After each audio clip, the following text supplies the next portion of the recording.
ముందుగా ఏబిఎన్ ప్రేక్షకులందరికీ కూడా ముక్కోటి ఏకాదశి శుభాకాంక్షలు. ముక్కోటి ఏకాదశి సందర్భంగా ఈరోజు గుంటూరులో ఉన్నటువంటి దశావతారం ఆలయం వద్ద మనం ఉన్నాము. దశావతారం ఆలయం వద్ద ఉత్తర ద్వార దర్శనం చేసుకునేందుకు కూడా భక్తులు తండోపతండాలుగా ఆలయం వద్ద ఉన్నారు. ఉదయం 3 గంటల నుంచి కూడా భక్తులందరూ పెద్ద సంఖ్యలో ఆలయానికి రావడం, స్వామివారిని దర్శించుకునేందుకు కూడా రావడం అయితే జరుగుతుంది. ఈ మార్గశిర మాసంలో వచ్చేటటువంటి శుక్లపక్షంలో వచ్చే ఈ ఏకాదశికి ఎంతో విశిష్టత ఉంది. అయితే ఈరోజు ఈ ఆలయంలో ఎలాంటి విశేష కార్యక్రమాలు చేస్తున్నారని మనతో మాట్లాడడానికి ఆలయం యొక్క ప్రధాన అర్చకుల వారు మనతో ఉన్నారు. వారితో ఒకసారి మాట్లాడదాం. గురువుగారు నమస్కారం అండి. మీకు కూడా ముక్కోటి ఏకాదశి శుభాకాంక్షలు. ఈరోజు మన ఆలయంలో చేసేటటువంటి విశిష్ట కార్యక్రమాలు ఏంటి? ఈరోజు స్వామివారు ఉత్తర ద్వారం ద్వారా భక్తులకు ఎందుకు దర్శనమిస్తూ ఉంటారు? ఓం నమో దశావతార వెంకటేశాయ నమః. నిరుపమగుణ సింధుర్నిత్య లక్ష్మీ సమేతో నిఖిల నిగమ వేద్యో నిస్తులో వెంకటేశః నిజచరణ సమర్త్యా సక్త భక్తౌగరక్షీ నివసతు హృదయే మే స్వాంగ్రి భక్తిం విదిన్వన్. ఓం నమో దశావతార వెంకటేశాయ నమః. ఈరోజు ముక్కోటి ఏకాదశిని, వైకుంఠ ఏకాదశి అని ఈ ఏకాదశికి పేరులు. అలాగే ముక్తి ఏకాదశి అని కూడా పిలుస్తారు. ఈరోజు చాలా విశేషమైనటువంటిది. 24 ఏకాదశుల్లో ఈ మార్గశిర మాసంలో ధనుస్సంక్రమణంలో వచ్చేటువంటి ఈ ఏకాదశి అన్ని ఏకాదశులతో అన్నిటికంటే కూడా చాలా ముఖ్యమైనటువంటిది. ముక్తిని ప్రసాదించేటువంటి ఏకాదశి. ఈ మానవ జన్మకి ముక్తికి మించినటువంటి ప్రధానమైనటువంటిది ఏమీ ఉండదు. ముక్తి అనేటువంటి స్వామిని చేరుకోవడమే ముక్తి. ఆ స్వామిని చేరుకోవాలంటే ఈ మార్గశిర మాసంలో స్వామిని ఎవరైతే కొలుస్తారో వారు స్వామిని చేరుకోవడానికి, ముక్తి మార్గంలోకి వెళ్ళడానికి చాలా మంచి సమయం అని అర్థం. ఈ మార్గశిర మాసం మాసానాం మార్గశీర్షానాం అని చెప్పి శ్రీకృష్ణుడు భగవద్గీతలో మాసాలలో మార్గశిర మాసం నేనే ఉన్నాను అని చెప్పి సాక్షాత్తు ఆ శ్రీకృష్ణ భగవానుడే చెప్పడం జరిగింది. అలాంటి పవిత్రమైనటువంటి మార్గశిర మాసంలో ధనుస్సంక్రమణం, ధనుస్సు రాశిలోకి సూర్యుడు ప్రవేశించిన దగ్గర నుంచి కూడా ఈ ధనుస్సంక్రమణగా పిలుస్తారు. ఈ నెల రోజులు కూడా విష్ణువుని, ముఖ్యంగా గోదా రంగనాథ స్వామిని, అలాగే వైష్ణవాలయాల్లో ఎక్కడైనా సరే ఈ నెల రోజులు కూడా ధనుస్సంక్రమణ దగ్గర నుంచి భోగి పండగ వరకు కూడా నెల రోజులు విశేషమైనటువంటి గోదా రంగనాథ స్వామి వారి యొక్క కైంకర్యాలు విశేషంగా జరుగుతాయి. ఈ నెల రోజులు కూడా గోదా రంగనాథ స్వామి వారికి సుప్రభాత సేవ, ముందు ప్రతిరోజు జరిగే సుప్రభాత సేవ వేరు.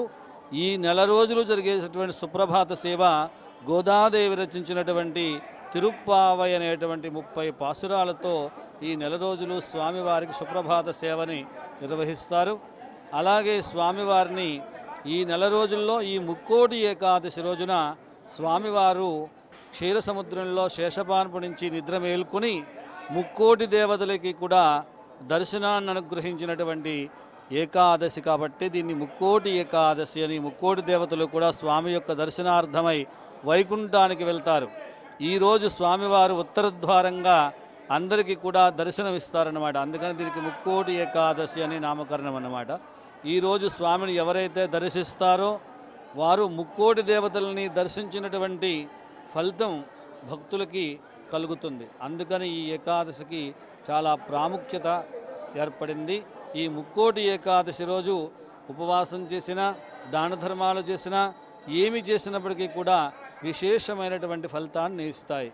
ఈరోజు ఈ దేవాలయంలో దశావతార వెంకటేశ్వర స్వామి వారి దివ్యక్షేత్రంలో శ్రీమన్నారాయణమూర్తి యొక్క 10 అవతారాలు, దశావతారాలు 10 కూడా ఈ స్వామిలో ఇక్కడ ఉండడం వల్ల ఇక్కడ దర్శించినటువంటి వారికి ముక్కోటి దేవతల్ని, అలాగే శ్రీమన్నారాయణమూర్తి అవతారాలైనటువంటి దశావతారాలన్నీ కూడా ఒకే కాలంలో దర్శించినటువంటి భాగ్యం కలుగుతుంది. అలాంటి దేవాలయం కాబట్టి ఈరోజు ఉదయం 3 గంటల నుంచి ఉత్తర ద్వారంగా స్వామివారిని అందరూ కూడా దర్శించుకుంటున్నారు. అనేకమైనటువంటి భక్తులందరికీ కూడా ఏ విధమైన ఇబ్బందులు లేకుండా ప్రసాద వినియోగము, అన్నదాన కార్యక్రమము అన్నీ కూడా దేవాలయం వాళ్ళు నిర్వహిస్తూ ఉన్నారు, ఏ విధమైన ఇబ్బందులు లేకుండా. అయితే చూడొచ్చు భక్తులు ఏ రకంగా వస్తున్నారనేది.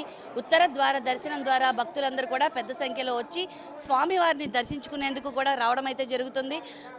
ఇక్కడ చూడొచ్చు ఏబిఎన్ ప్రేక్షకులందరికీ కూడా ఉత్తర ద్వార దర్శనం ద్వారా స్వామి ఎలా దర్శనం కలుగుతుందనేది కూడా మేము చూపిస్తున్నాము. ఒకసారి స్వామివారిని చూపించేటటువంటి ప్రయత్నం కూడా చేస్తున్నాం. చూడొచ్చు దశావతారం అంటే 10 అవతారాలు కలిగినటువంటి స్వామివారి దివ్య స్వరూపాన్ని కూడా మీకు చూపిస్తున్నాం. గోవింద గోవింద అన్న నామస్మరణతో అయితే మాత్రం ఇక్కడ దశావతారం ఆలయం అయితే మాత్రం ప్రాంగణం అంతా కూడా మారుమోగుతుంది. ఈరోజు స్వామివారు సూర్యుడు ఉత్తరాయంలోకి ప్రవేశించడానికి వచ్చే ఏకాదశిని మనం సమస్త కోరికలు తీరుస్తారు కాబట్టి ఈ ఏకాదశికి అంత విశిష్టత ఉంది. ఎందుకంటే సమస్త కోరికలు తీర్చడం అలాగే పాపాలను హరించి మోక్షాన్ని ప్రసాదించే రోజు దీన్ని మోక్ష ఏకాదశి అని కూడా అంటారు. మహావిష్ణువు గరుడ వాహనుడైన 3 కోట్ల మంది దేవతలతో కలిసి భూలోకానికి దిగివచ్చి భక్తులకు దర్శనమిస్తారు కనుక దీన్ని ముక్కోటి ఏకాదశి అని కూడా భక్తులు అంటూ ఉంటారు. సో కాబట్టి ఈ రోజుకి అంత విశిష్టత ఉంది. అష్టాదశ పురాణాలు కూడా ఈ విషయాన్ని చెప్తున్నాయి. వైకుంఠ ఏకాదశి రోజున ప్రతి ఒక్కరూ బ్రహ్మ ముహూర్తంలో లేచి స్నానాలు చేసి భక్తి శ్రద్ధలతో వైష్ణవ ఆలయాలు దర్శించి ముఖ్యంగా మహావిష్ణువు ఉత్తర ద్వారం ద్వారా దర్శించుకుంటే ఆయన అనుగ్రహంతో పాటు శుభాలు కలుగుతాయి. కాబట్టి ఈరోజు విష్ణు సహస్రనామ పారాయణం చేయడం సమస్త పాపాలు తొలుగుతాయి కాబట్టి భగవంతుడి అనుగ్రహం కలుగుతుంది. కాబట్టి ఈరోజు ఉపవాసం చేసిన మహావిష్ణువుని ఆరాధించిన ఉత్తర ద్వారం దర్శనం చేసుకున్న విష్ణు సహస్రనామం పారాయణం ఎవరైతే చేస్తారో వారికి దైవ అనుగ్రహం కలిగి మోక్షాన్ని పొందుతారనేది భక్తుల యొక్క ప్రగాఢ విశ్వాసం.